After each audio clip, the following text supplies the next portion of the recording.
Play অফে যেতে হলে Chennai super কিংসকে হারানোর বিকল্প ছিল না রয়্যাল চ্যালেঞ্জার বেঙ্গালুরুর সামনে।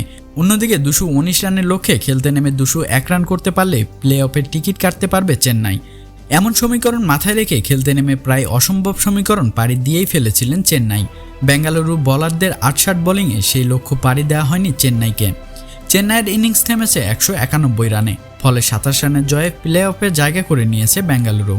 বিরাট কোহলিদের 219 রানে বিশাল লক্ষ্য তাড়া করতে নেমে ইনিংসের প্রথম বলে চেন্নাই হারায় অধিনায়ক ঋতুরাজের উইকেট। ড্যারেল মিচেল দলীয় 19 রানে ফিরে গেলে কিছুটা চাপে পড়ে চেন্নাই। সেখান থেকে দলকে টেনেছেন রাচিন রবীন্দ্র ও আজিজকা রাহানে। তৃতীয় উইকেটে এই দুজনে 41 বলে 66 রানের জুটি করেন। রাহানে 22 বলে 33 রান করে আউট হয়ে গেলেও এক প্রান্ত আগলে রাখেন রাচিন। 37 বলে 61 রান করে শেষ হয়েছে তার ইনিংস। 14তম ওভারে দ্বিতীয় বলে রবীন্দ্র জাদেজার ক্যাচ ফেলেছিলেন দীনেশ কার্তিক। ড্রাইভ দিয়েও ক্যাচ লুফে নিতে পারেননি তিনি। এর এক বল পর জাদেজা রান আউটের ধাক্কা থেকেও বেঁচেছেন অল্পের জন্য।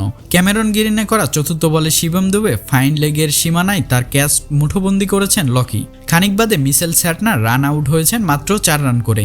বাকি সময় ছিল রবীন্দ্র জাদেজা ও মহেন্দ্র সিং ধোনি। ধোনি শেষ দিকে 13 বলে 25 রান করে আউট হয়ে গেলেও জাদেজা 22 বলে 42 রান করে অপরাজিত থেকে চেন্নাইকে জেতাতে পারেনি।